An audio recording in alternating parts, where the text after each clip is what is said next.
So at this point, I guess what I'd like to do is start with the opening statements. And with the opening statements, we'll start with Mr. Thompson here. Let me take you back to about this time in 1984. About 2 hours west of here at East Grand Forks, I was a senior in college and finishing up my final year at home. I'm the product of a single-family household. My parents divorced when I was about 11 years old. I knew I was going to go away and attend school in Twin Cities, so I'd be leaving home. And I think when that happens, you start to think about things just a little bit different, and how you're going to make your path in life and what you're going to do. And, you know, for a kid raised in East Grand Forks without a dad, thinking about going down to the Twin Cities and going to school in the middle of Minneapolis is a little bit of a big deal. And so I started thinking about the fact that it may well have been, you know, a day much like today, where cold and wintry, but yet a good day in Minnesota. But I was pretty lucky to live in a state in the country that allowed a guy like me the opportunity to go down to school in the Twin Cities and do the kinds of things that I want to do with my life, and that nobody else really could tell me not to do it. And that my possibilities were limited only by some combination of my willingness to work hard and my talent. Here I stand before you today, nobody special, one of you, and yet with a significant calling of sense that somebody has to step up, and somebody has to do something to change what's going on in the state. And that's our kinship, which we're all here tonight for that very same reason. Because we acknowledge that something is going really wrong. When farmers are intimidated by the Pollution Control Agency, when taxes are making it so that businessmen and women can't start up and grow their businesses without fear of what's going to hit them tomorrow. So I have a vision of Minnesota that looks a little bit more like the one I grew up in. Even that was a little bit more liberal than I would like. But we're going to talk about that tonight, give you the specific policies, and I hope that you all have a great time and appreciate the opportunity to be here and talk to you. Okay. Representative Seifert, please. My name is Marty Seifert. I am a candidate for governor. I got in the race last around November 21st of this last year. I'm a product of Minnesota, born and raised, educated in western Minnesota, down in the Redwood Falls and Marshall area. My wife, Tracy, and I have 2 children, Brittany and Braxton. And I want Minnesota to be a better place. It isn't more complicated than that. That's why I'm running for governor. Government is too expensive. It taxes too much. It regulates too much. It tells farmers how to farm, teachers how to teach, parents how to raise their kids, business people how to run their business, and it really doesn't know much about any of those things. And so I want to unleash the entrepreneurial spirit back into Minnesota. When I was growing up, we had people inventing things in their mom's garage, like Polaris snowmobiles and Beltrami's electronic devices for health purposes, and other companies in the state of Minnesota. They invented things in mom's garage, and now under Dayton and Obama, they're living in mom's garage instead of inventing things in mom's garage. And so those of us who want to unleash the entrepreneurial spirit to see more jobs have to do something, because those who vote for a living are getting out hustled by those of us who work for a living. And I want you to think about that. It is time for each and every one of us to do what we can to take our country back. We live in a representative republic, not a democracy. And therefore, I would challenge everyone to change your representation. It's not just at the state level, it is all across, from city government up to the federal government. We have a lot of people who are forgetting what our country was founded on, and that is that government should be a servant to its people, not that people be a servant to its government. And that's what's going on right now.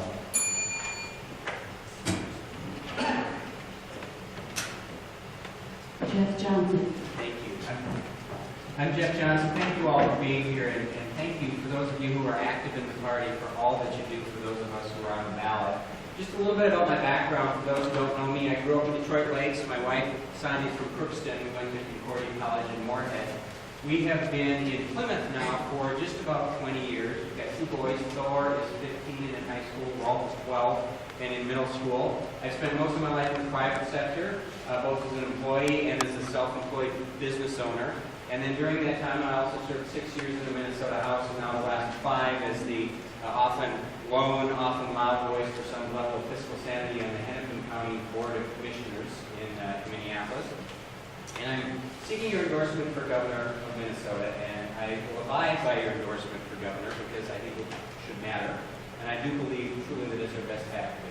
So tonight I'm going to ask for your support, but I also want to ask something else that I ask in all of our forums, and that is that as you listen to us and watch us tonight, don't just view us from your vantage point as a Republican activist, but also tonight try to put yourself in the shoes of your non-Republican neighbors and ask the question, what will they think of each of these guys? Will they like him? Will they trust him? Will they actually want to vote for him? Because we are going to need a lot of those non-Republican neighbors if we want to win. And that doesn't mean we compromise our principles. I've never done that and I never will. But for Republicans to win statewide in Minnesota, it's not just good enough to pick a good solid Republican or a good solid conservative. We have to pick a good solid conservative who can make a personal connection with everyday Minnesotans who aren't Republican, and who can share a positive, relevant conservative message that actually inspires people who want to pick us over all the promises they're going to get from our days in the Democrats this fall. So thank you again for being here. Please try on a different pair of shoes just for a few minutes tonight to take a look at us from a different perspective, because we are going to need some of those folks in order to win. I hope to earn your support. Thanks.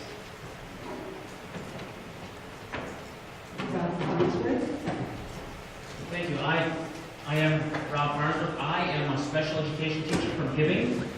This is an exciting event for me because I only had to drive 2 hours. These guys had to drive longer than me, and there's not very many events being in Hibbing that I can say that. So forgive me if I'm in an exceptionally good mood today. I'm a special education teacher in Hibbing. I live there with my amazing wife, Jamie, who's home with our 3 kids, Hannah, who's 5, Isaac, who it's his 4th birthday today.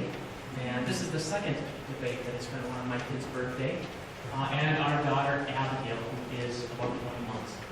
I graduated from Chisholm High School, grew up in Chisholm. I graduated from college from the University of St. Thomas, got my master's degree from Mankato. And I'm going to ask you tonight to take a bit of a leap of faith. And I'm going to ask you to think outside the box when you think about the candidate that you select to be the Republican candidate. Because I haven't served in the legislature, I'm not a successful businessman, and that sort of is where the Republican Party draws a lot of the candidates for some of these offices. I'm a regular teacher who grew up on the Iron Range, working hard to support my family. But I want to remind people of the sometimes odd but independent mind that people in Minnesota have. Rudy Pervich was a dentist from Hibbing. Jesse Ventura was something. Same for Al Franken. We pick independent-minded people. Now, many of these guys would do better than Mark Dayton.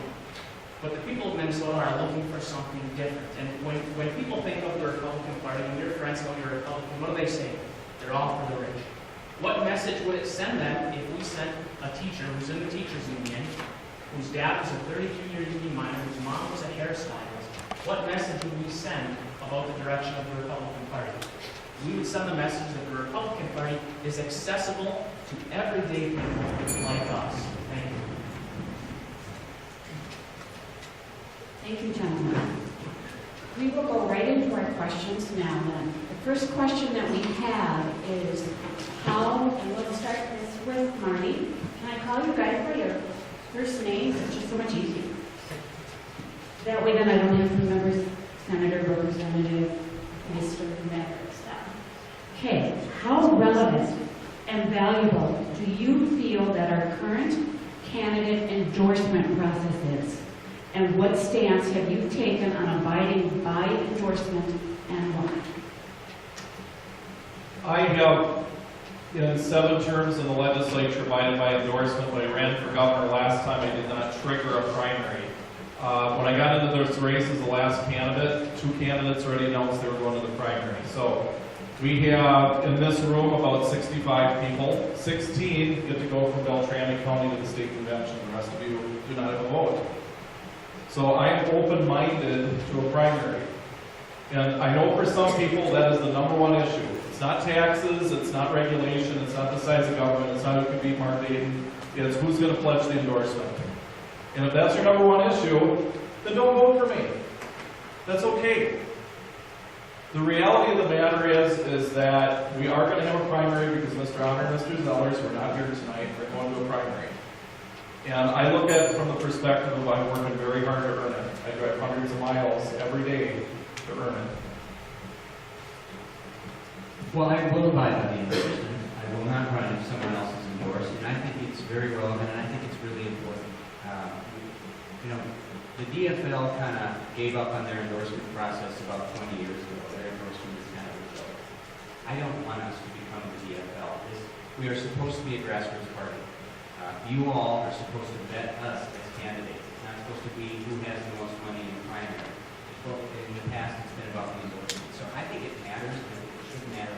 I also believe very strongly that it's our best path to victory, because if we can unite behind a candidate in May instead of in August, we can spend our summer aiming our fire and our money at one of the worst governors in the country rather than at each other. And honestly, I think that could be the difference between winning and losing. Well, I think that the caucus system is important. You know, it's grassroots. People are able to get involved in politics. With that said, I have not promised to abide by the endorsement. That doesn't mean that I won't. There's a long time between now and the endorsing convention. Anything can happen. I just would like to remind people, I remind, groups everywhere I go. In 2010, I ran for Congress. Chip Cravath was endorsed.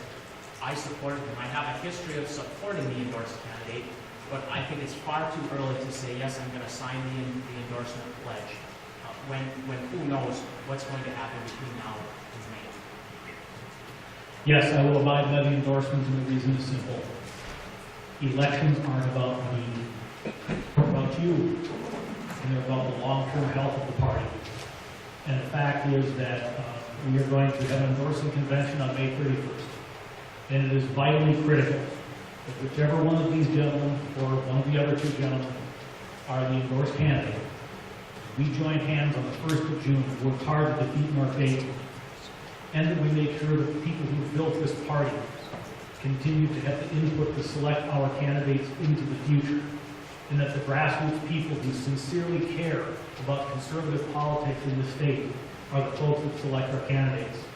And then also, just as a practical matter, with our late primary, to come out of that thing on August 12th or 13th after the primary, and having spent money and beat each other up, it's not a good thing. So I hope those who haven't committed the endorsement will get together and talk about it, because I think it's important. All right, next question. As a college student, I'm concerned about employment opportunities coming out of college. What can you do as governor to help? We'll start with Jeff. All right, well, when I talk about my 3 priorities, and they've been the same since I started the race, the number 1 priority that we have is the business climate or jobs climate in this state. We are moving so fast in the wrong direction it makes you head spin, and we are losing our entrepreneurs to the states that surround us, even though we're a better place to live. And I think that has to be the top priority, and it's not 1 or 2 things. It's a very broad range of things. You start with tax reform and tax cuts. It's regulation reform and fewer regulations. It's lawsuit reform, report reform, something I worked on a lot when I was in the legislature. I happen to believe right to work would be a positive thing for Minnesota. And I also believe that we need to end this philosophy of government picking winners and losers. Some people call it crony capitalism, but it's essentially Mark Dayton's only job-creating strategy. Offer breaks to certain companies that will come to Minnesota at the expense of all the other companies. That's it.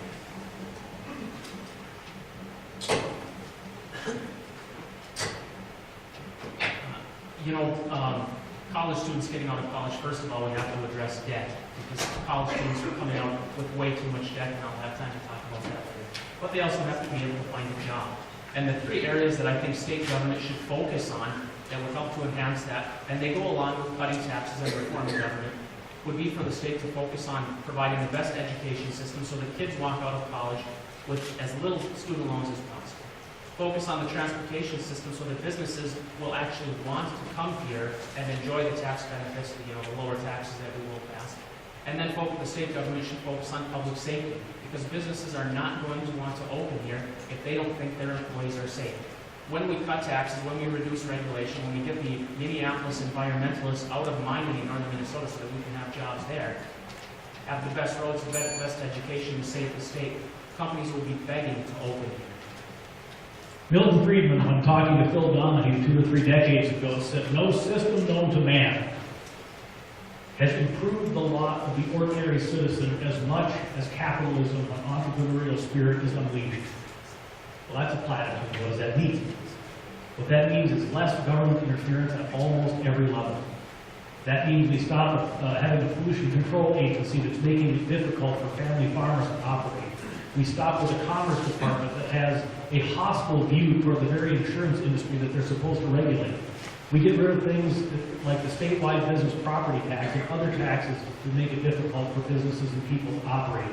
And then obviously, we make our education system as strong as it can possibly be for everybody so that there's less government help needed for our citizens when they graduate from high school. So the bottom line is, at almost every level, we will improve our economy and our job prospects if government does less and individuals do more.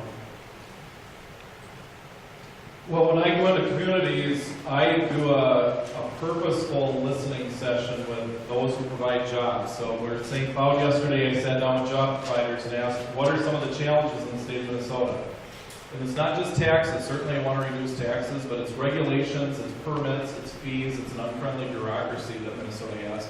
We need to turn that around and make sure that government's a servant of its people, not people a servant of its government. And we go back to that again.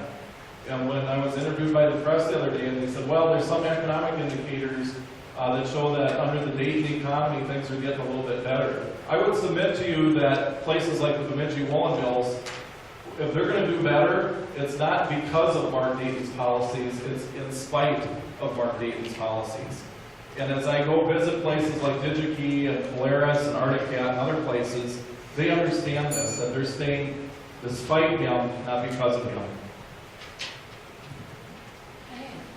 The next question is, and this is probably the first on this one. This is the 92nd question. Should Minnesota be a right-to-work state? Why or why not? This is my favorite question. This is one of the few areas that these guys and I will disagree on. I'm a union member. My dad was a 33-year union member. I don't think that we need right to work in Minnesota to succeed. You know, we have one of the lowest unemployment rates in the country. So I do not support right to work. And I think that's a benefit. And I'll tell you why. In Minnesota, there are 351,000 union members. There are over 1 million people in Minnesota that either are in a union, married to a union member, a retired union member, or the adult child of a union member. And we have not tried to earn their vote once. In 2010, Chip Cravath was able to get elected to be Jim Oberstar. The Democrats had controlled the 8th District for over 50 years.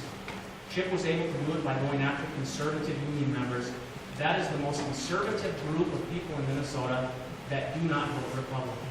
And we need to start earning their vote. And the potential is vast. If we get huge numbers of union members to say, wow, there's a candidate that I can support, and they're not terrified that we're going to try and shut their job down, think about the impact.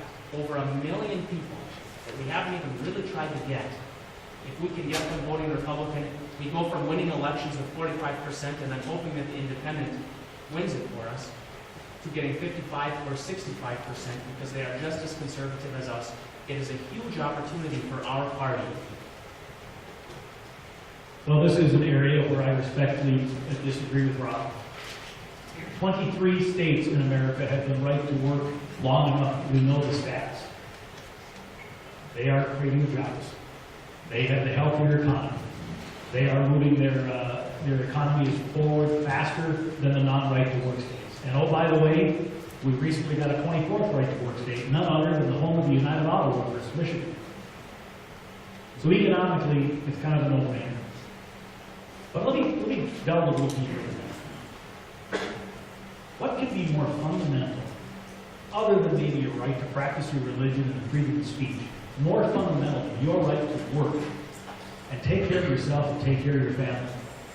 And I just believe it is fundamentally wrong that in order for me to do that at a specific employer, I should be forced to pay a fee to a third party. And even if I choose not to join the union in Minnesota, under the fair share legislation, every one of them charges 7 or 85% of the full dues. So I literally have to pay a third party. The other thing is, if you look at union members, I looked at this closely because some of you may know I was the chief author of the right to work constitutional amendment legislation in the Senate. Union members are about 50-50 on right to work. It's the people who run unions that don't like it. We can win this argument, and we must if we want to be among the nation's leaders. I'm a little bit unique. I belong to two different unions. I belong to the teachers union when I was a teacher, and I belong to the Teamsters at one time in my life, and I'm for right to work.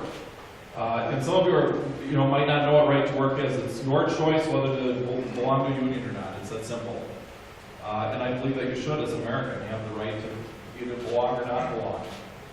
I chose to belong as a Republican when I was in my 20s.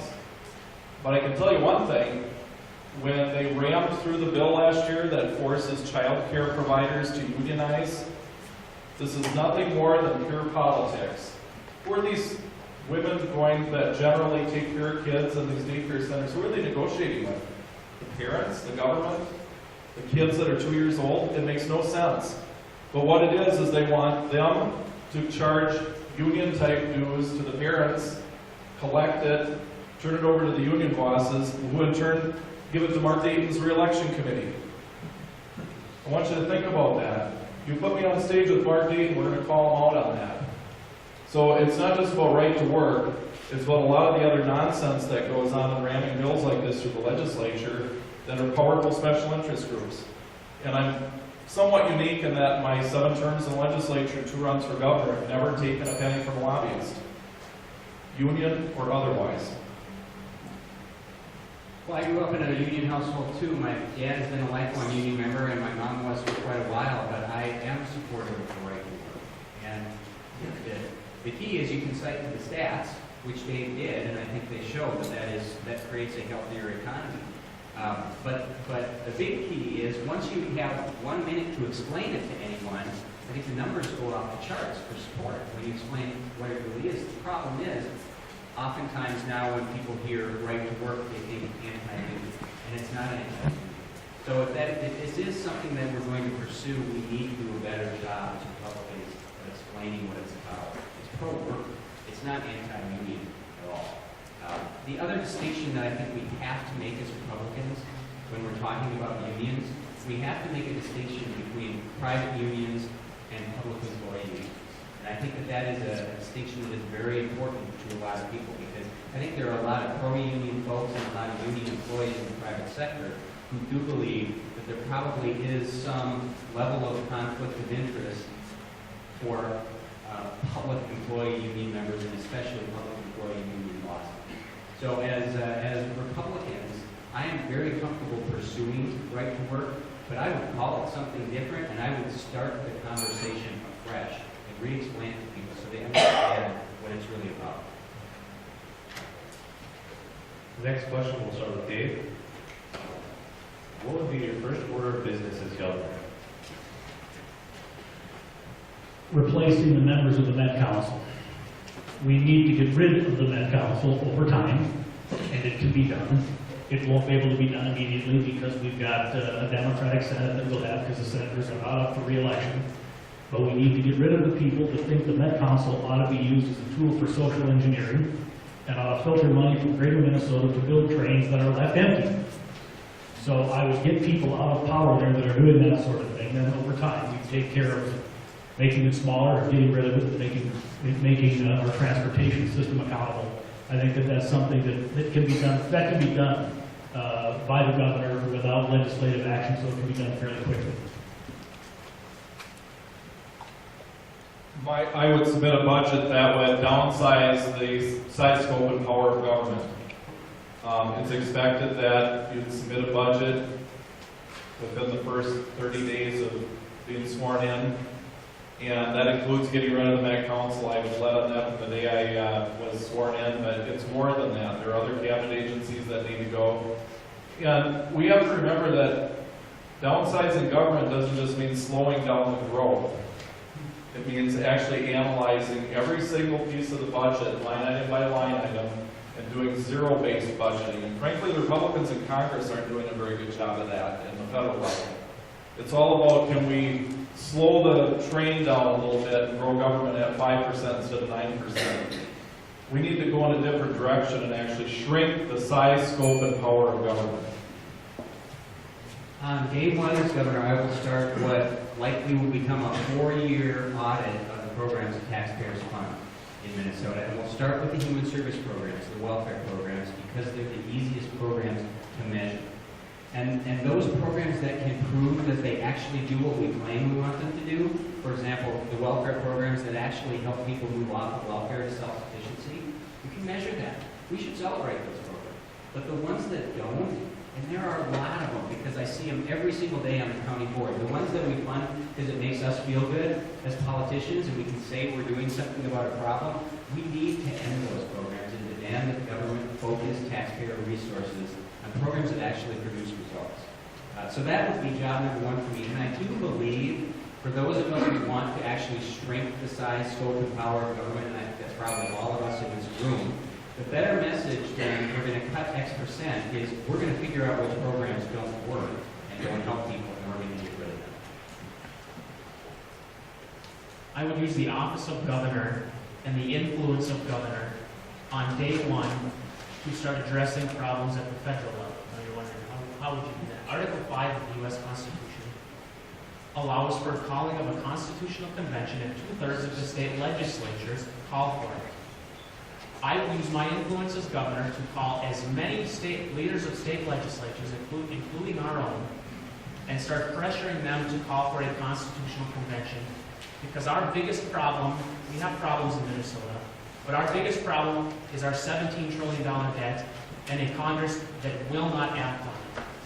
Our biggest problem is that we don't have term limits, so congressmen are trying to protect their job rather than doing what's right for the people for the United States and for Minnesota.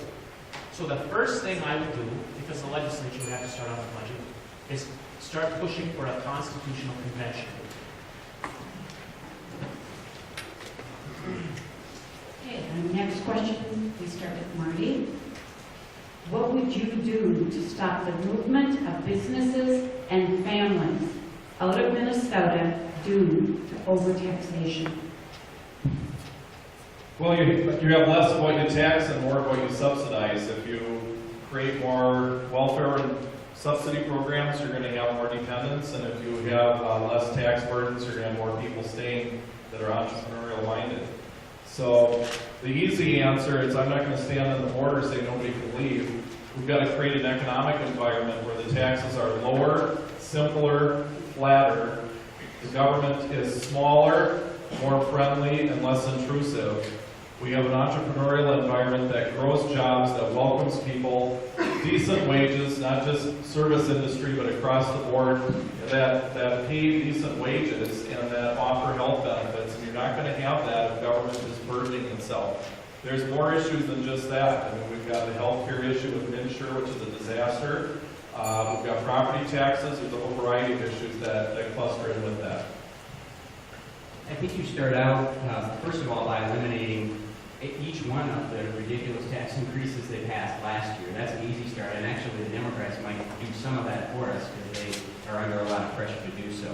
But it's more than just taxes. As I mentioned earlier, it's about regulation as well. It's about workers' comp reform. Our workers' comp laws are really out of step with a lot of the states that surround us.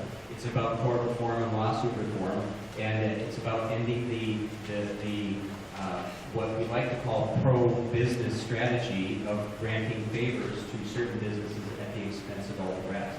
That's how we're really going to encourage entrepreneurs to stay here and start small businesses here, or our current big businesses to expand here. Because right now, when you actually look at the numbers, in 2012, Minnesota created fewer new businesses per capita than any state in the country. And until we turn that around, we are in a world war. Jeff's absolutely right. The first taxes that we have to get rid of absolutely before they have too much harm on our economy are the taxes that the governor just signed in, many of which he didn't even know were in there before he signed it. He just happened to sign it. Apparently that's the mantra of that party, you've got to sign the bill before you know what's in it. Those are the first. They're almost, they're all fun. Next, I would go after the, business property tax, go after the corporate income tax, so that businesses feel welcome to come to this country, so that there are jobs for young families. And I would lower the sales tax. In 1967, the sales tax was 3%. It's almost 7% now. It's the most regressive tax that we have. It hits middle and lower income people the hardest, and we need to lower it. And the beauty of lowering the sales tax, can I say sales or income? I meant, okay. The beauty of that is it gives counties flexibility, because we'll cut spending, and if counties then choose to raise their own sales tax, they can, but you, the local voters, can get to your county board easier than you can get to state law. When it comes to keeping our economy flowing and our citizens here, there are two groups we need to address primarily. Retirees and the business people that are creating the economy that provides good jobs for all of us. With respect to retirees, how about we stop taxing veterans benefits, veterans retirement benefits, and how about we get the estate tax taken care of, which right now is horrible in this state. I was at a meeting last week with someone that said, I will not die in Minnesota. Apparently hadn't experienced winter yet. We've got to fix that. And then with respect to the business taxes, we've got to address our extremely high marginal personal income tax rates that makes it difficult to attract some of the best talent to run some of our companies that are critical to this state. And then, of course, things like the statewide business property tax and other things that disproportionately hit small and medium businesses. So those would be some of the places I would start. What will you do as governor to stand up for the 10th Amendment against the abuse of federal power? Well, 90-second question. great. I think the biggest problem we have when it comes to the feds stepping in and telling us what we are supposed to do, what we can and can't do, it's not mandates from the federal government. They dangle money in front of us, and then we willingly take their mandates, or we willingly take the strings that they attach to them. The greatest examples are in the education areas. Common Core, that some of you probably know about, and No Child Left Behind. You can also look at MidShare and Obamacare, and there are other examples as well. They're not telling us we have to do any of these particular things. They're saying we will give you a whole bunch of money if you do it, and then we've never been able to stand up and say no. And by the way, it's easy for all four of us to say we'll say no. Politically, it's really, really hard, because you're turning down, in some cases, tens of millions of dollars. And so what a governor has to do, you have to have the guts to say no, but you also have to be able to explain it to the citizens of Minnesota why it is that you're going to forego all this federal money that, unfortunately a lot of people think it's just free money that falls from the sky. You have to explain to them that it's not. But also why it is that it's actually going to cost us more in the long run if we take the money than if we didn't in the first place. And of course we can also explain the simple concept of what the Constitution allows the federal government to do. But I think you even have to go a step further than that and make them understand that it's in their self-interest to say no to the feds once in a while. In the 1960s, education in the United States was the envy of the world, even California. Terrible. Today, we're not the envy of the world. So basically, we've had 40 to 50 years of accepting government money from the federal government with the strings attached. Jeff stole my answer. And it hasn't improved education. Education has gotten worse. So I disagree with Jeff a little bit. I think it would be kind of easy to tell the federal government, thanks, but no thanks. We provided the best education in the world before you started giving us this free borrowed money. And we're going to provide the best education in the world after we stop taking your free borrowed money. And we know that it's not free. The same thing with welfare money. There were two people in Minnesota that were starving to death. Maybe somewhere. There wasn't a lot of 1960, but we took care of people. The poverty rate now is slightly higher than it was before the war on poverty. We take all of this money with all of these strings attached. We're not allowed to have any reforms that would encourage people to go to work. And we're worse off than we were. So, maybe it is difficult to say thanks but no thanks, but the time is coming when they're not going to have the money anyway, so I'd rather stop now and start doing things right so that we can lead the nation again. Since I got 90 seconds on this one, let's talk a little bit about how we got here. And if there's one group of people that have let me down more than any other when it comes to federalism, it's federal judges. They have allowed the federal government power to expand to the point that we in the states sometimes feel like wholly owned subsidiaries. So let me make a pitch for electing the right United States senators that won't confirm judges that are willing to take away the rights of states that we are supposed to have under the 10th Amendment. But now the question of what can states do. If you're around me long, you'll hear me say, you know, ultimately people do get the government they want, and there's power in numbers. And I'm encouraged by the fact that this question was asked, because I would hazard a guess that it wasn't asked 4 years ago, and it wasn't asked 8 years ago. And the reason it was asked is because the people are starting to see it. And they're starting to be disturbed by it. And you're starting to be worried about what the federal government is doing in healthcare and other areas. Power in numbers. We've got to get other leaders around the country, like-minded, conservative, 10th Amendment respecting governors and legislators to work with us to push back. Because the fact is, as long as the federal courts continue to allow this federal encroachment, we can only do it through convincing the federal government and winning or taking up arms. Well, we don't want to do that. We want to win this in the political arena. The way we'll do that is by waking up the people to say, we got to push back and not let this go on. And yes, occasionally being able to turn down federal money. I don't want to be presumptuous. Raise your hand if you know the 10th Amendment to the Constitution. Okay, that's a minority of people here. I carry Constitution with me at all times, so we can just read it. It's one sentence. The power is not delegated to the United States by the Constitution, nor prohibited by it to the states, or reserved to the states respectively or to the people. Very simple. Do you think we're following that right now? There's nobody in their right mind, even if you're liberal and to the left of Mao Zedong, that believes that we're following that right now. And that's our U.S. Constitution. So when I was in the legislature, I was minority leader in 2010 when Obamacare first passed and actually read the bill. And I believed in my heart of hearts, not a lawyer, that it wasn't constitutional. And so I filed a resolution that asked the Attorney General of Minnesota to sue the federal government under the 10th Amendment. No, it didn't pass, but sometimes you got to fight the good fight even if you lose and make a point. And there's a lot of the people that voted on Obamacare that didn't know what was in it and didn't read the bill. So we've got to say no to federal money for a variety of reasons. We've got an enormous amount of regulation coming from the federal government that it shouldn't be involved in. K-12 education.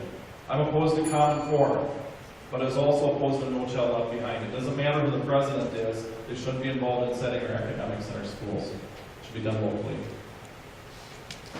The next question is for Rob, and this is one from the audience.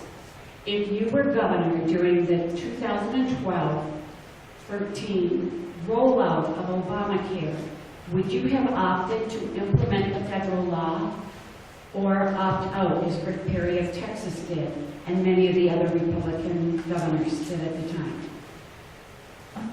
Obamacare is the biggest disaster in the history of politics, probably for the last 50 years. I would not have opted in. I wouldn't have spent $160 million on the MNsure website that still doesn't work. And oddly enough, they're not even taking their specialists' advice to try and fix it. The federal government created the website for about $500 million. We did it for $160 million. If the federal government is going to pass this massive overreach, then we don't need to take their money to create MNsure, and then we're on the hook to maintain the website for years to come. And make no mistake, we will be on the hook. Supposedly, they promised, well, fees are going to come in to pay for it. The fees aren't there. The people that they expected to sign up aren't signing up, so it's going to cost more than $160 million. It's going to cost us a lot of money over the long run. As governor, one of the first things that I will fight for is shutting down MNsure so that we're not on the hook indefinitely. In my previous answer, I talked a lot about the need to push back against the federal government. This is not a hypothetical for me. I was there. I was in the legislature, and we pushed back against the development of MNsure, the passage of the legislation as hard as we possibly could. Some of the requirements in MNsure are more onerous than the Obama administration would have put on us. Governor Obamacare made it worse for us here in Minnesota than we have under the federal exchange. So yes, I have absolutely pushed back against it, and I don't believe that we should have done anything to facilitate Obamacare that we could possibly have avoided. This is a disaster of apocalyptic proportions, and it's a takeover of a major part of our economy, and it's going to change America forever if we don't get it reversed. I would not have signed us into Obamacare, and I think the average Minnesotan thinks that that was the right decision to, if we would have made the decision to not do it, they would have believed that was the right decision.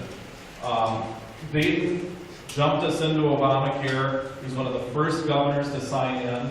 Now he says he didn't understand how it was set up. He didn't understand they were giving bonuses to the executives. He didn't understand what was in the stadium bill, didn't understand what was in the tax bill, didn't read the bills. Is there a pattern here of basic competence lacking in our governor?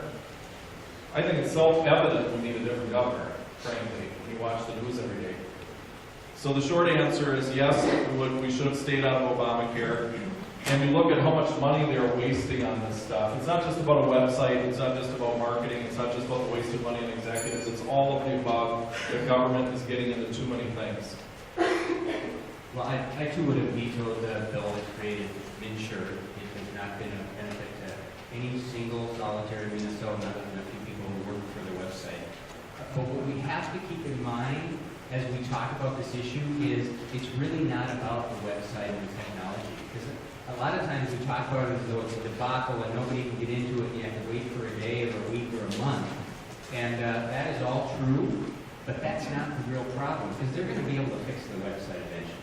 They'll spend enough money to fix it. The problem is the whole philosophy behind the Insure and Obamacare in general of government limiting the choices of people when it comes to their health care. And that's what we need to explain to people is that we are about options and choices. We're pro-choice when it comes to health care, when it comes to health insurance.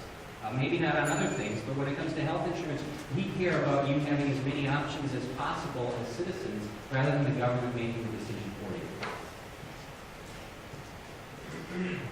Many of us college students are more in tune with the liberty movement within the party than older generations may be. What role do you see the liberty movement playing within your administration? Well, you know, when I announced for governor on the 26th of June, I made the comment that Bill Rogers said the nice thing about never lying is you don't have to have a good memory. And so I just tell people what I believe.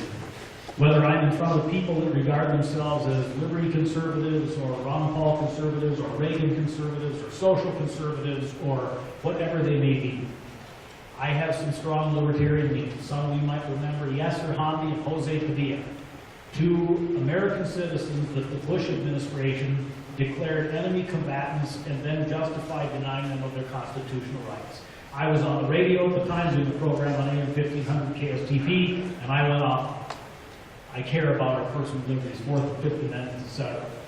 So I'm always going to protect the liberties and freedoms of our citizens. That, I believe, is what a righteous government does. But I don't cater to a particular coalition of conservatives. I'm with the 80-90% rule. We are all in this thing together to defeat this governor in November.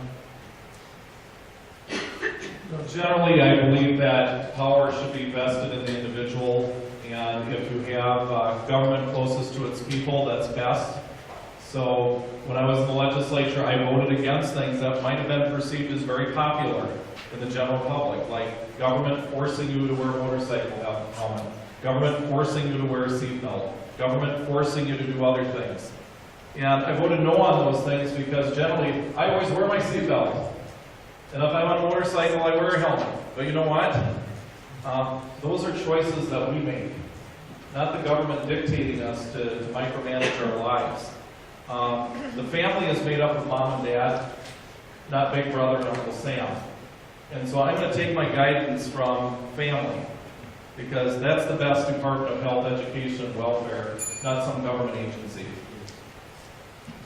Well, your question was about the liberty movement and kind of how it fits in and how it fitted in my administration. And honestly, I think that this is one area where I can set myself apart a little bit from the other Republicans in this race, because we have a lot of factions in our party, whether we like it or not. And that's not new. We've always had a lot of factions. But we probably were more factionalized the last couple of years than we ever have been.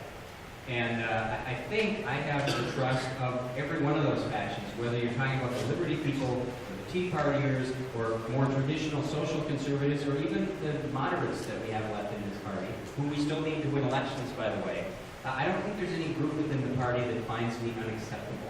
And I think I might be alone in saying that, and sometimes it gets me in trouble. Because I've had some people say, Jeff, I won't support you because you've got a bunch of Liberty people behind you. Or somebody else will say, Jeff, I won't support you because I don't like the Tea Party and you got some Tea Partiers behind you. But if we don't bring in every faction of the party, I don't think we can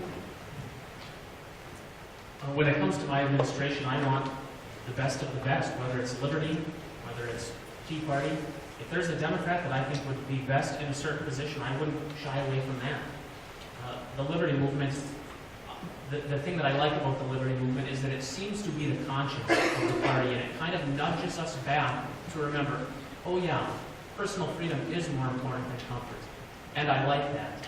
And then as far as, what role the Liberty movement would have, my campaign manager, Joe, is a libertarian. He's a libertarian Republican.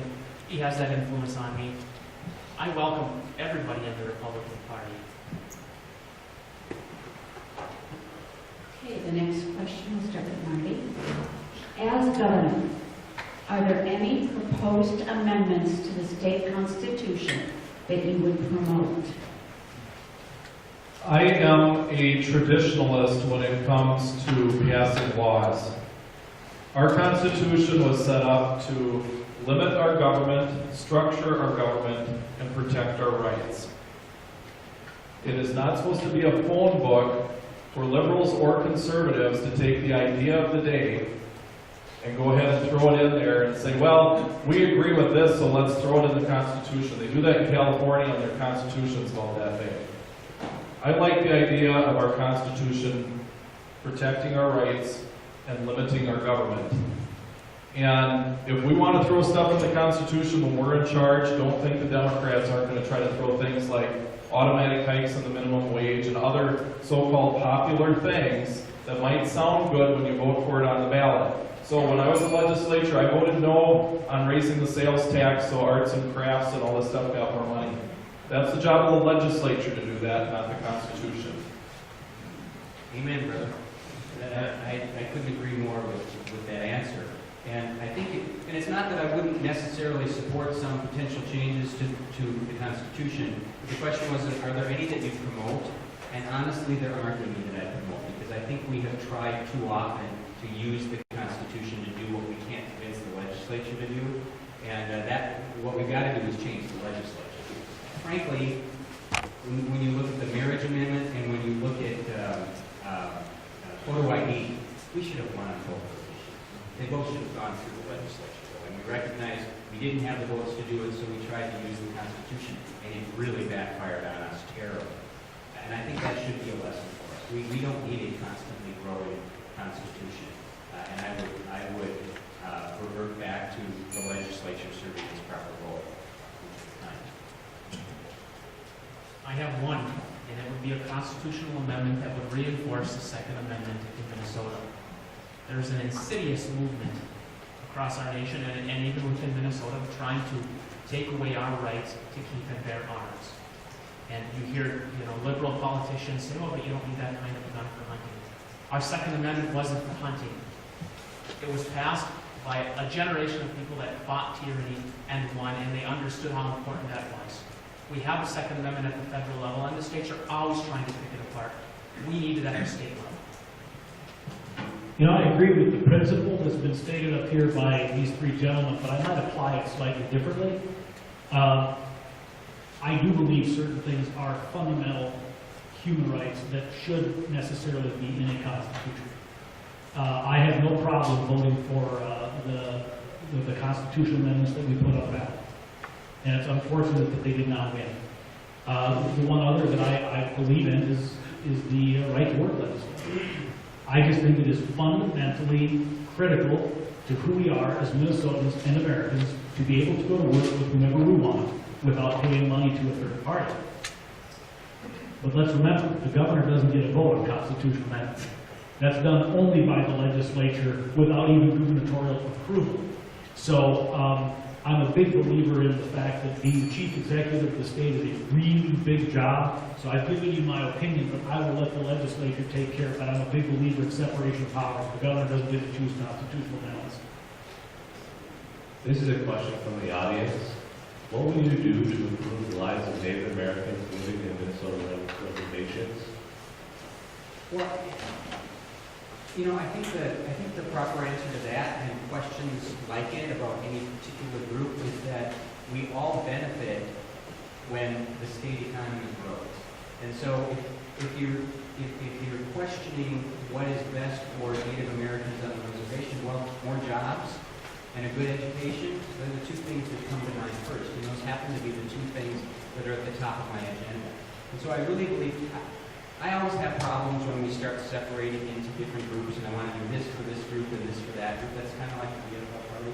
We don't want to do like the DFL party that way. I think it's more about, people like to say, a rising tide lifts all boats. It's about doing what we can to make Minnesota more competitive and improving our education system and eliminating or at least narrowing the achievement gap between white students and students of color, including Native American students. I didn't mention this in my opening, but I'm a teacher, and I taught for 6 years with the Department of Corrections. One thing that I learned, I was down in Red Wing, and I was up at a facility called Pismo. The three top racial groups are African American, white, and Native American. And my question is, how are we failing this population, that a group that is about 2% of the population makes up the third largest racial group in our prisons? We are failing this group, and I can't even pretend to say that I know the answers. Jeff's right, you know, that the raising the tide will, however you said it, I can't think of it now, will raise all boats. What I can say is that I've witnessed firsthand, at least once a year, I see a former student that I had at one of the facilities in the paper dead. There are generations of Native Americans, every generation they're dying, and they get ignored. If it was in Edina, we would notice, but it's not. And I don't know what the government can do, but it's a problem that we do need to address. Well, this one is a difficult issue to solve, and part of the reason is that you're dealing with different kinds of jurisdictions. The reservations themselves have a fair amount of control over the kinds of things that they do from a leadership perspective. Obviously, there are state government issues involved with the Native Americans and the lands, and then, of course, there is our federal issues. So I think it's very difficult to provide a policy prescription, because we've got to get all of the parties to the table to play. But I think we do need to convince Native Americans, just like we need to convince every minority group in the state, that we as Republicans, we as conservatives care about their welfare, and that we want to come in and find out the kinds of things that we can do within the powers that we have to make their lives better. And so, to me, it's a matter of learning what are the kinds of things that we can do, but it's difficult because we've got many different interests involved at the same time. I grew up 2 miles south of the Lower Sioux Reservation line, and many people in my class growing up in my school, 39 kids in my graduating class, were Native American. When I ran for the legislature the first time, I had the Upper Sioux Reservation. When I ran for it after redistricting, I had the Lower Sioux Reservation. And I always carried the reservation vote as a Republican, which is very difficult to do. Why? Because I showed up and I listened. And if we don't think there's unique problems on the reservations, you're not showing up and you're not listening. We have chemical dependency issues. We have unique health issues like diabetes that particularly affects those populations. We need Indian health services to step up and do the job and not dump the money into bureaucracy instead of people. And we need to understand that the education gap is very real there as well, and job opportunities, no doubt. We need to show up, we need to listen, and then solve the issue together. Okay, our next question is, to start with Rob. As governor, would you be able to come up with a solution for Minshew? Get rid of it. I think it's pretty simple. You know, we had in Minnesota, before Obamacare, we had the best health system in the world. And don't let the liberals and say, well, but what about life expectancy, and what about infant mortality? They play with the numbers to make it look the way they wanted it to look. We have the best healthcare system in the world. If we can return to that, we will again have the best healthcare system in the world. And the first thing that we can do is get rid of Insure, and then as governor, push to end Obamacare, or at least to try and reduce the most damaging pieces of that legislation. The ultimate goal needs to be to get rid of Insure. But we have over 140,000 of our citizens that have been forced off of their insurance policies and experience serious dislocation and uncertainty and concern in an area of their lives that is extremely important, healthcare. So we have to be careful that however we do it in a systematic and intelligent way so that we have alternatives for people as we phase that system out. Then the question becomes, all right, now what do we do? And I am for restoring the kinds of programs that we had before we adopted Insure that provided for people who had pre-existing conditions and provided for people that didn't have the resources to take care of themselves. But now, unfortunately, we've got to do it without offending the federal law of Obamacare. So the key is get out, but do it in a systematic way, understanding the impact on stakeholders, and then start to push back against Obamacare and get the waivers that we need to create a market-based system here in Minnesota. Minnesota Chamber of Commerce has a 10-point market-based solution document that I'm a fan of. First thing we need to do is fire the Insure board and replace them with people who understand insurance and the marketplace and are not there for special interest groups.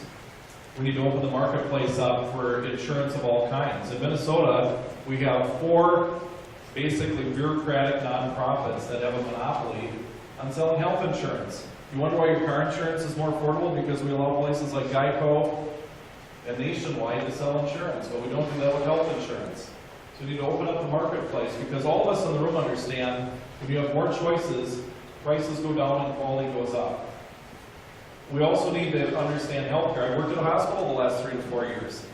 Move things like urgent care in front of a pre-triage in front of the emergency room, you can save 90% on your cost for over 40 different ailments.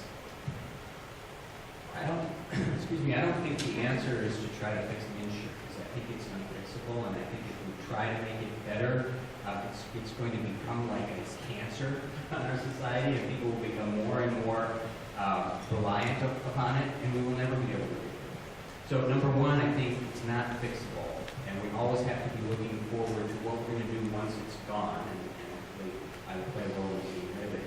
But it's also not the answer, and one of the candidates, not one of us up here, but has suggested that the answer is we just switch to the federal exchange. The federal exchange stinks almost as much as Insure. It is actually hard to believe that we figured out a way to do it worse than the federal government. But nonetheless, that's clearly not the answer. I think the answer is to be constantly looking forward, not a year or two, but 4, 5, 6 years, in sharing with people the vision of what our healthcare could be in Minnesota. And that is, once again, it's about consumer choice, it's about consumer options, and it's about the free market. All right, next question. We can start with Dave. What reforms would you like to make to our K-12 education system? Tough to do in 60 seconds. 2 big things. Number one, we need to get our funding formula under control so that Greater Minnesota isn't significantly disadvantaged. The difference in funding in the central cities and parts of the Twin Cities is just dramatic in comparison to the rest of the state. Secondly, because we have failing schools within the metropolitan area, we need a vigorous form of school choice. Tuition tax credits, scholarships, something along those lines. So that if you are in an inferior school, where your child is not going to get a good education by mere accident of birth, they have access to another school. Our Constitution requires that we provide a uniform system of education for our students. We're not doing that right now. We need to change the funding formula. We need to create choice. Money needs to follow people, not buildings. Well, the more the federal government gets involved in K-12, the more messed up it gets. So I want to follow the Constitution and keep them out of our K-12 schools. That means opposition to Common Core, but it also means opposition to No Child Left Behind. So we can't just pick the president of the day and say he's a liberal Democrat, therefore I'm against it. I fought this when Bush was president. Just because he was a Republican didn't mean it was okay for the feds to come in and dictate our school policy. So I'm consistent on this point. So Common Core should stay out and No Child Left Behind should stay out. Obviously, under Article 13, Section 1 of our Constitution, we need a uniform system of public schools. Our rural schools get left behind. I know that more than anybody who taught in school. Our school district was in the bottom 30% because it shouldn't matter who the powerful committee chair of the education committee is. Every child, black or white, rich or poor, rural, urban, or suburban, is created equal in the eyes of God and ought to be treated equally in the eyes of our education system.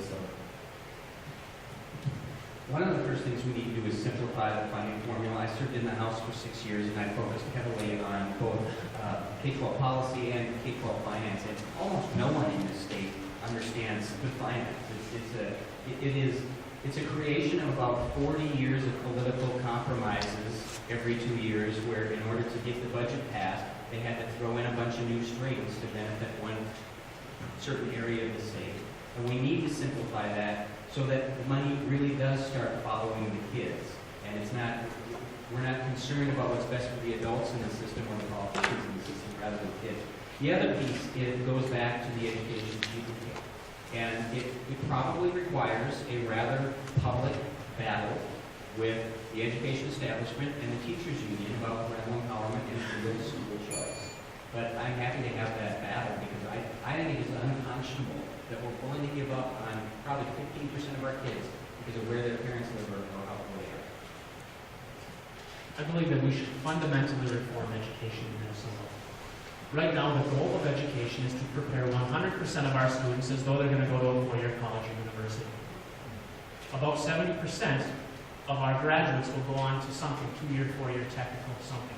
30% of our kids won't go on to do anything, and yet we're trying to prepare all of them to go to a 4-year college or university. My plan would put in place a program so that kids, when they are in 11th grade, can either begin taking a full college load at a 4-year college university or a community college, so they walk out of high school with 2 years done and paid for. We're already paying $7,000 per year per kid. We can get a little bit more bang for our buck, and kids will have less student loans. For those kids that wouldn't go to a 4-year college or university, they can go partner with our technical schools all around the state, walk out of high school with a 2-year technical degree. Rather than making $7.25 an hour at Target, they can make $15 an hour as a welder with 0 student loans. And that money that they would be paying in student loans, they'll spend and pay sales tax. Okay, the next question, Marty. What are your state budget priorities? Well, first of all, it's follow the Constitution. So when we take a look at that, we are required to have a uniform system of public schools. I want to do that, revise the formula. Budgetary priorities isn't just where you want to put money, but where you want to reform government. So I want fundamental welfare reform. We want to take care of those who cannot help themselves. I have many awards when I was in the legislature from the Nursing Home Association, for example. We also need to make sure that we follow the transportation plan that's laid out in our Constitution. So rural Minnesota gets a fair shake in getting our roads built.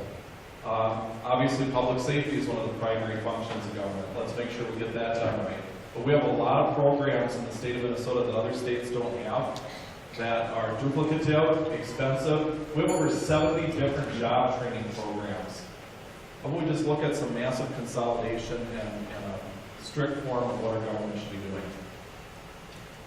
I would say the priorities for me would be K-12 education, transportation, and public safety. Those are kind of the 3 fundamentals that we have to look at first. Since I only have 45 seconds left, I'm just going to pull out one, and that is transportation. I live this every day on the Hennepin County Board because trains are like gods in Hennepin County and on the Met Council.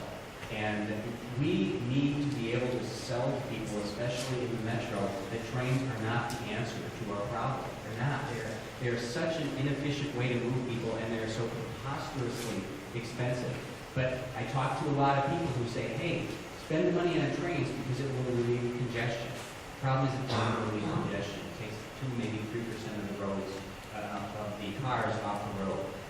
So we need to focus our transportation dollars on the mode of transportation that almost everybody in the state wants to use, which is cars. And so the money should go to roads and bridges rather than streetcars and light rail and commuter rail. Well, I've already mentioned this, and the other two have mentioned it. The three fundamental functions of state government are transportation, public safety, and education, and we've talked about that. But I have some ideas for just saving a few $1 million here and a few $1 million there. We right now have a Department of Corrections and we have a Department of Public Safety. The federal government has one. They have the Department of Justice, and everything is in one. Why can't we combine those two budget departments? Now, it might only save a few $1 million, but I'd sure like to save a few $1 million for the people of Minnesota and consolidate those departments. The Minnesota Management and Budget and the Department of Revenue, we could combine. All of the collecting of taxes and spending of money could be done in one department. Again, we don't have all of the duplicate services. Those are just a couple of the very simple things that we could do. The Office of Higher Education, the Department of Education, and the Minnesota State College and University system could be combined to save money and have more money to spend on actual education and not administration. Let me be clear, that budget priorities, that does not mean to me you spend more. It means how do we allocate our resources best into the things that we should be properly spending our money. And they've been spending education, transportation, public safety. So let me get to one thing. And I was asked this the other day, and I can't remember where it was. Dave, if you could do one thing to succeed as governor, what would it be? Hands down education. Why? Longest lasting impact. If we can get true diversity in our education, so that not everybody is educated in a system that is very pro-government spending, somewhat biased against entrepreneurship, somewhat biased against individualism. If we could get the money following the students so that we could have generations of students that value freedom and liberty and the kinds of things we believe in, the economy and transportation would take care of themselves. Next question will be with Jeff.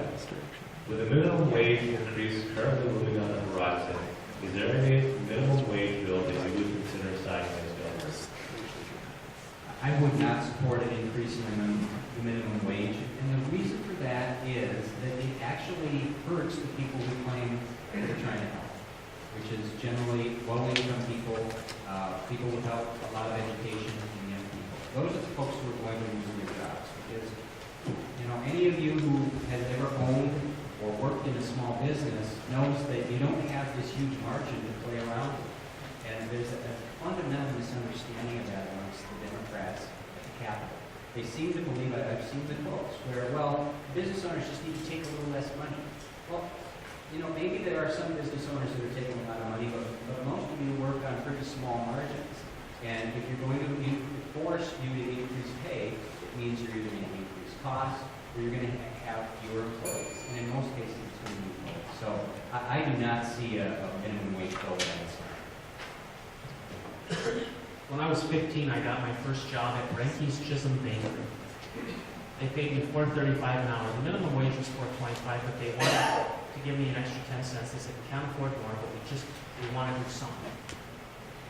If the minimum wage was $2.25 more per hour, I wouldn't have had that job, because they'd have been paying everybody that was there $2.25 an hour more.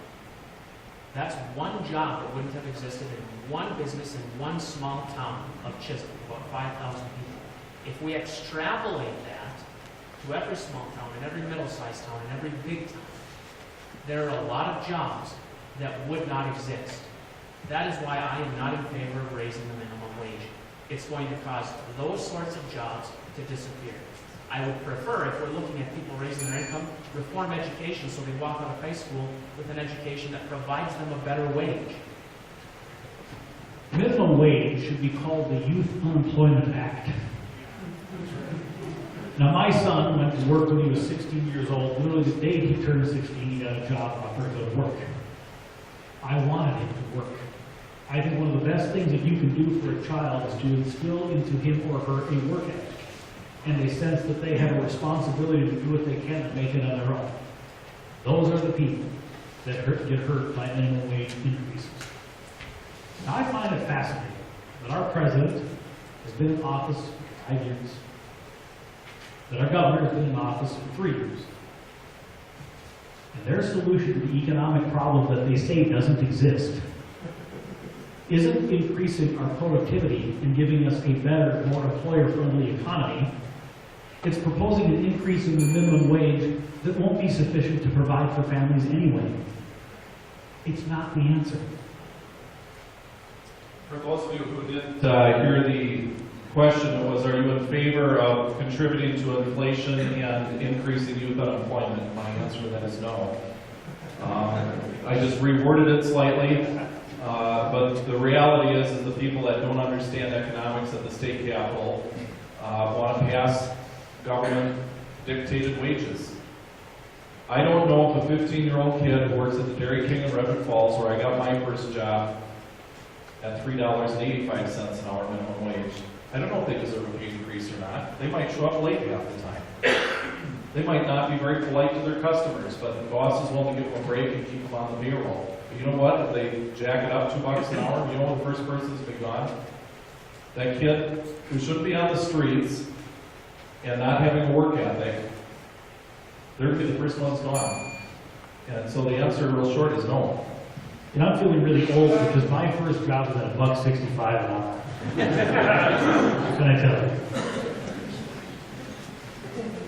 We won't even ask everybody else.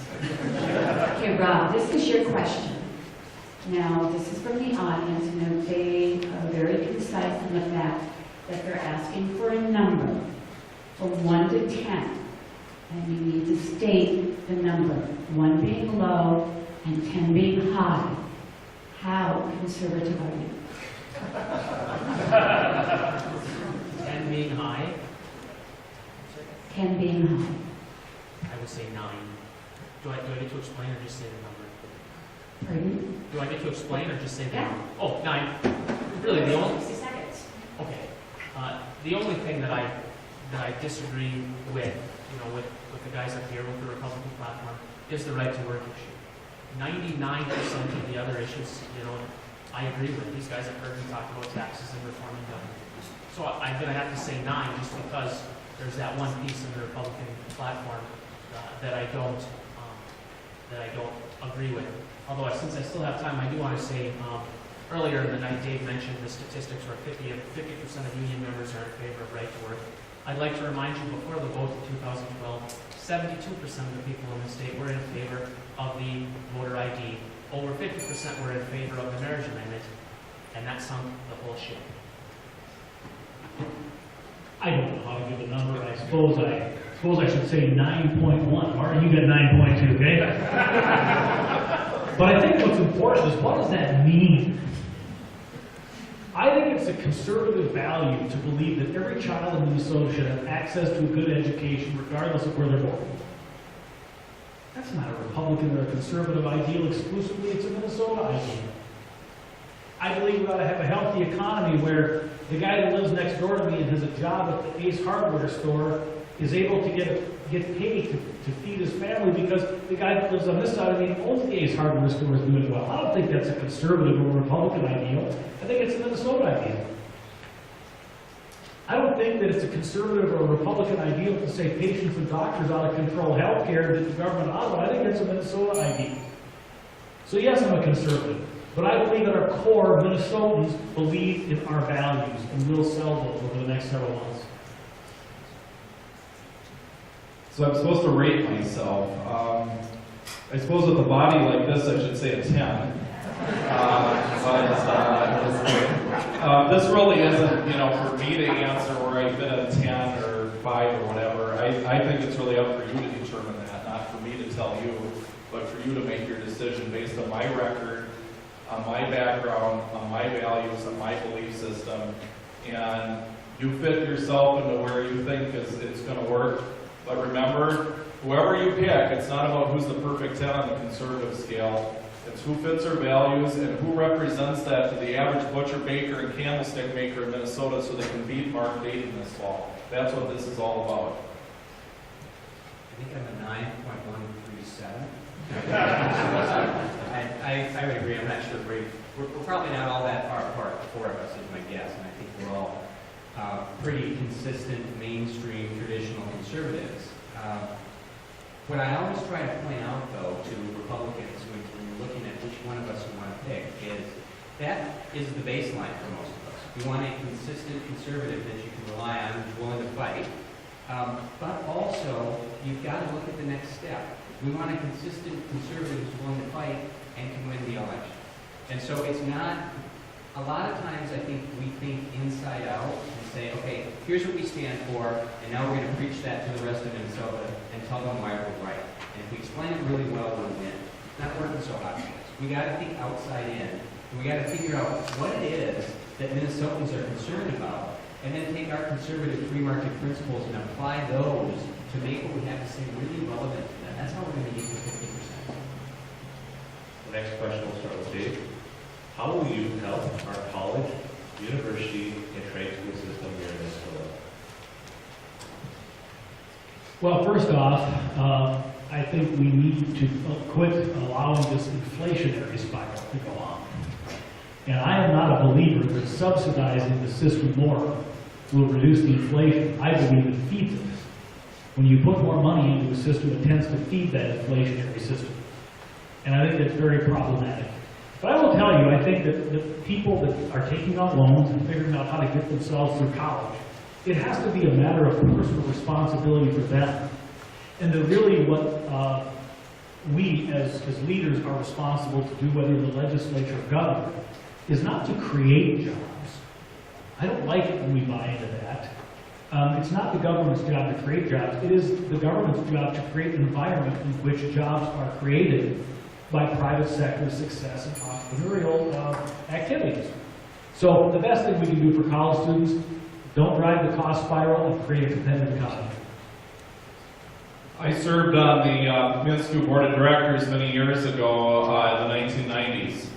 There's two things particularly that do to answer the question. Number one, particularly those interested in Bemidji State Northwest Tech, is to downsize the Minnesota Central Office, which doesn't educate one student in this state, but rather hoards and laps up more money for six-figure salaries for people who don't educate one kid. That money is better spent in places like Bemidji, Minnesota, to get education into these students versus fat cat bureaucrats in downtown St. Paul. That's number one. Number two is to change the financial aid formula, which ends up subsidizing spiraling tuition. Because the way it works in Minnesota right now is you get more money the higher the tuition is. So what do you think happens using common sense? The institutions raise tuition, they get more money on the financial aid formula. That needs to be entirely downsized and reformed, put the money into the students, not into bureaucracy. When it comes to finance and the financial side of things, my philosophy about higher ed is very similar to my philosophy about K-12 education. And that is, as much as possible, we should have the money follow the student rather than going to the school or the organization. So I think that's kind of a philosophical point number one. The other point is, when you look around the country at what the future of higher education is, it's about innovation. It's about using technology. It's about Wisconsin. I think it's the University of Wisconsin has a program called, I think it's called the Flexible Education Program. And it's about competency. It's not about seat time. It's about combining classroom instruction with internet instruction, with one-on-one instruction. And it's not about how long you're in the classroom. It's about how much you understand and know. That's the future of education. I worry sometimes in Minnesota that some of the people running education, and certainly some of the politicians running education, don't like the future of education. But we have to start pushing that innovation at both the K-12 and higher ed levels. I mentioned earlier that we should combine the higher ed and the K-12 education, and there would be some cost savings that we could put into education. But my question now to the people, I should say to the college students, because you're not that far out of high school. How many college students in here took honors English or AP economics, something like that in high school? A lot of you probably did. Didn't get college credit for it. Why don't we partner with our colleges and universities? Instead of doing honors English, do freshman English. Get credit for it, 0 student loans. I guarantee there's some students in here that are freshmen or sophomores who already have student loans. We could reform education so that you walk out of high school 2 years done, 0 student loans, and you're not doing the same class. You're not doing honors English, and they're doing the same thing in freshman English when you get to college. Combine, have a true partnership, and the beauty of this, the Democrats would love it. You get out of college sooner and can start paying taxes sooner. Our last question for the evening. and starts with Marty. How do you push over the top and get to 51% in the general election? I'm a candidate that, when I ran for the legislature, got 60 to 70% in each of my re-elections in a district carried by Amy Klobuchar, Mike Hatch, Colin Peterson, Bill Clinton, and other Democrats. Why? I didn't take money from lobbyists. They knew I wasn't bought. I gave them straight answers, just like I've given them to you tonight. And people like that. They like someone who's going to give them a straight answer and tell it like it is. We've elected people like Ventura and Wellstone for a reason. I'm a little more sane version of Jesse Ventura, my brother says, more conservative version. At the end of the day, you need to appeal to people born, raised, educated in Minnesota, just like I am, and appeal to their hopes and their dreams that Minnesota's going to be a better place. It's very evident we need a different governor. I've told you that before. But it's not going to happen through osmosis. We're going to have to earn it. It means going everywhere in Minnesota and earning the votes of Democrats and independents. And I've proven as one candidate that I can do that.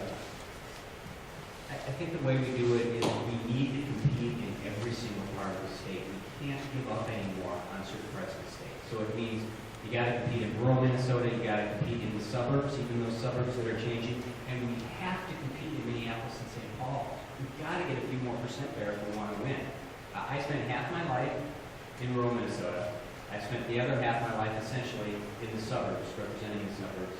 And because of my role on the Hennepin County Board the last 5 years, I spent a great deal of time in Minneapolis dealing with the leaders of the organizations and the people of Minneapolis. I think I'm the candidate who has the most statewide appeal and is going to be able to help us actually do a little bit better everywhere rather than just one part of the state. Because if we don't do well, both in urban and suburban, but also do a little bit better in Minneapolis, I'm not sure we can get to that 50%. I don't think we need to reinvent the wheel. In 2010, Chip Kravac was able to beat a guy that had been in office for 36 years. He did it by going after conservative Democrats, and we can do that. How do I know we can do that? I'm meeting with those conservative union members, and they are furious about following that. They are so mad that the Democratic Party has turned their back on them, that they can't create those jobs, that it's taking, I think it's 9 years now. I talked to union members from the Mintac mine. It's the biggest mine in Minnesota, 1,300 employees. They wanted to expand their mine by 400 acres. I mean, we're not talking about square miles, 400 acres. And the environmental groups in the cities tried to shut it down. That's 1,300 union jobs, 300 admin jobs, the biggest employer in northern Minnesota. They are angry. They're angry that the Democrats want to go after their guns. If we give that 350,000 people somebody to vote for, we can get even more than 55%.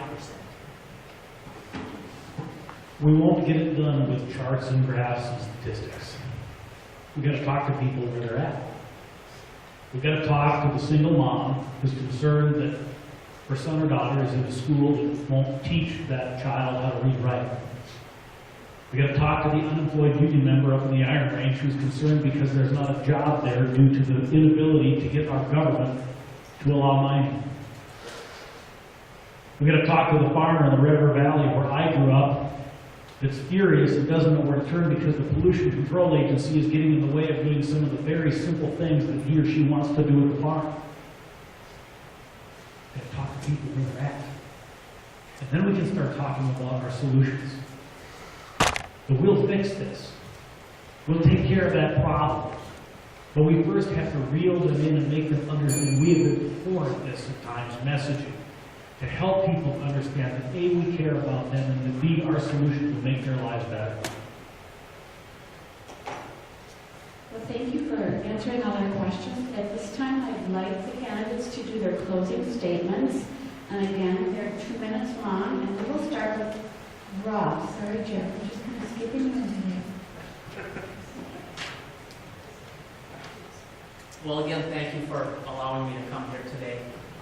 You've pretty much heard where I stand on the issues. You've heard my background, so I don't need to get into that. I sort of want to give you a pep talk today. And I've given this pep talk to other outstate groups, and here it is. In 2012, we had the marriage amendment on the ballot, and we had the voter ID amendment on the ballot, and we lost.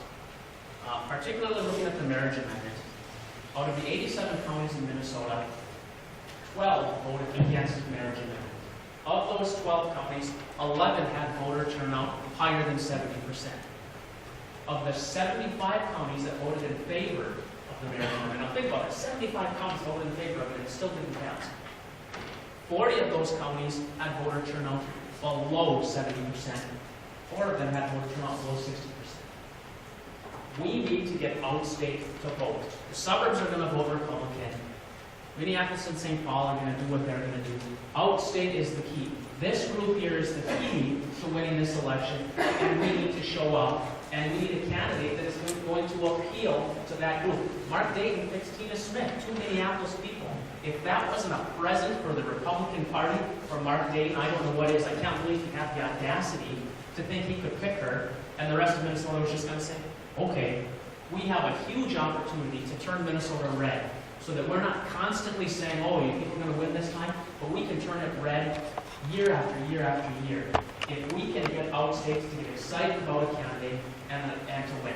The last thing I want to say, and this is just a cheap shot, today's my son's birthday. I had to look him in the eyes and say, sorry, Dad's got to go to a birthday party. There's going to be not a birthday party, he has to go to a meeting. There's going to be a straw poll.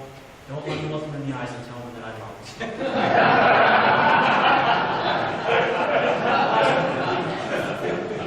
Okay, Jeff? Well, thank you all for being here. Thank you guys and everyone else who put this together. It was a great night. You know, I believe that the first job of a candidate, especially a Republican candidate, is to present a vision to the people of Minnesota that actually inspires them to vote for us, to pick us.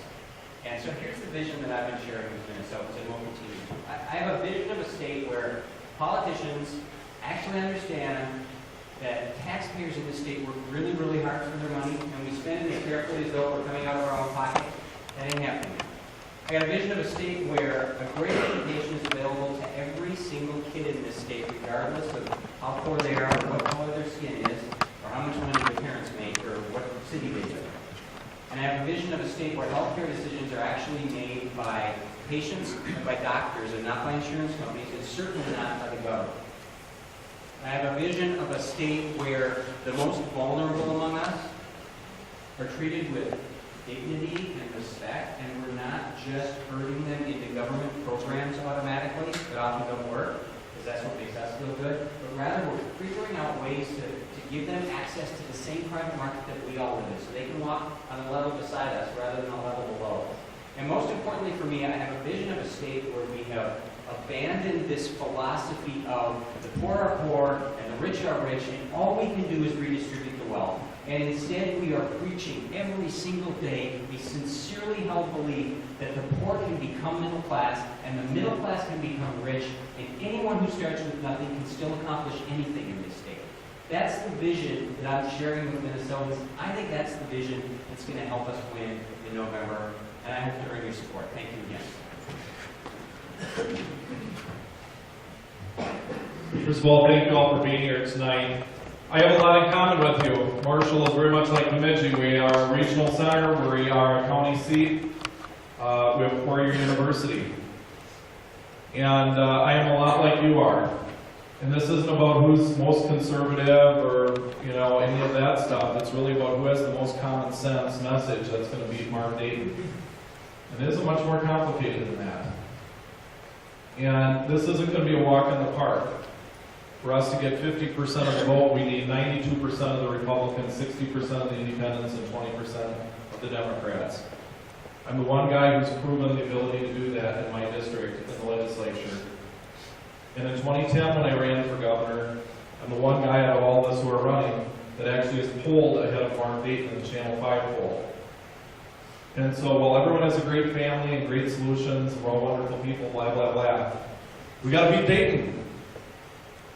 And I am afraid what our state is going to look like if we have 5 more years of Mark Dayton with an all-DFL state government, with liberals in charge. So we need solutions that we talked about tonight. To empower individuals, to have people not be a servant to their government, but a government to be a servant of its people, because we do care about them. I have a lot of experience, K-12, higher ed, small business owner, been in the legislature, but 4 years in the private sector now, healthcare, etc. I do care about our state. I love our state. And the reason we're all here on a cold winter night is because you love Minnesota too. So I humbly ask for your vote. God bless you all. God bless the great state of Minnesota. I had the honor today of going around with a number of businesses in this town. Everything from someone who ships wool clothing all over the world, to a convenience store, to a place that cuts hair. No, I didn't need their services.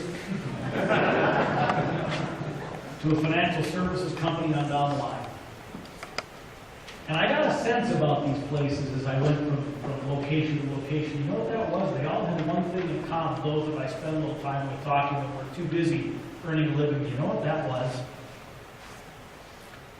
I think they could all tell me why they did what they did. And it wasn't good money. Money is a byproduct of a really good business. Money is the byproduct of a true public servant.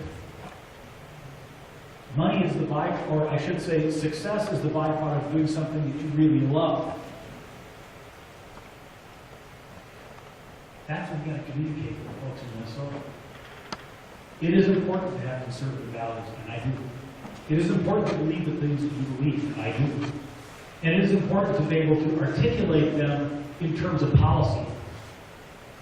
But the way we're going to win an election, we conservatives have messed this up, is to tell the people why we do what we do, and convince them that we are doing it because we want to make their lives better. All the policy prescriptions in the world do not matter to people if they don't believe it will make their life better. And you know, and I know, that the way we want to do things will make their lives better. So you can look at my brochure and you'll see that I believe the things we believe in. Better yet, you can look at my legislative record, because I've done the things that I said I would do. But I hope you understand why I do it, and I hope you believe I can communicate that to Democrats, Republicans, liberals, conservatives, independents, Green Party people, libertarians, all over. Because that's how we're going to win this election. I humbly ask you to join hands with me and help us to do that. Thank you so much. Let's give them all a round of applause.